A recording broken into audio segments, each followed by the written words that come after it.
சென்னையில் இருக்க பெரம்பூர் ஸ்ரீனிவாசா ஹோட்டலில் நம்ம நிறைய பேர் சாப்பிட்ருப்போம். It's an authentic veg hotel. But திருப்பதிலையும் ஒரு பெரம்பூர் ஸ்ரீனிவாசா ஹோட்டல் இருக்குது. அதான் எங்களோட திருப்பதி ட்ரிப்பில் நாங்கள் வந்து விசிட் பண்ணியிருந்தோம். நாங்கள் நைட் டின்னர் அண்ட் அடுத்த நாள் லஞ்சு கூட வந்து போயிருந்தோம்.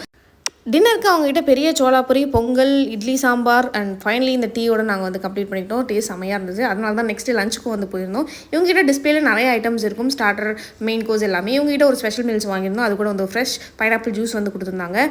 ஒரு மினி மீல்ஸும் வந்து வாங்கியிருந்தோம். அதில் வந்து நிறைய வெரைட்டி ரைஸ் எல்லாமே இருந்தது. ஸோ ஸ்பெஷல் மீல்ஸில் வந்து ஃபஸ்ட்டே பருப்பு பொடியும் நெய்யும் வந்து கொடுத்துருந்தாங்க. அது கூட கீரை குழம்பு, சாம்பார், வத்த குழம்பு அல்டிமேட்டாக இருந்தது. அண்ட் மோர் குழம்பு சூப்பராக இருந்தது. இதெல்லாமே சாப்பிட்டு ஸ்பெஷல் மீல் கூட காம்ப்ளிமெண்ட்ரியாக கொடுத்த ஒரு ஐஸ்கிரீமை வந்து என் பையன் சாப்பிட்டான். ஸோ நான் வந்து ஒரு பெரிய குல்ஃபி, இந்த குல்ஃபி வந்து 50-60 ருபீஸ் தான். சூப்பராக இருந்தது. இது வந்து மஸ்ட் ட்ரை கண்டிப்பாக. ஃபுட் மட்டும் கிடையாது, உங்ககிட்ட ஸ்நாக்ஸ் அண்ட் ஸ்வீட்டுமே வந்து சூப்பராக இருக்கும். ஸோ அதுவும் கொஞ்சம் வந்து வாங்கியாச்சு. வாங்கிட்டு அங்கே வந்து கிளம்பிட்டோம். ஸோ கார் பார்க்கிங் அவங்ககிட்ட வந்து அண்டர் கிரவுண்ட் கார் பார்க்கிங் இருக்குது.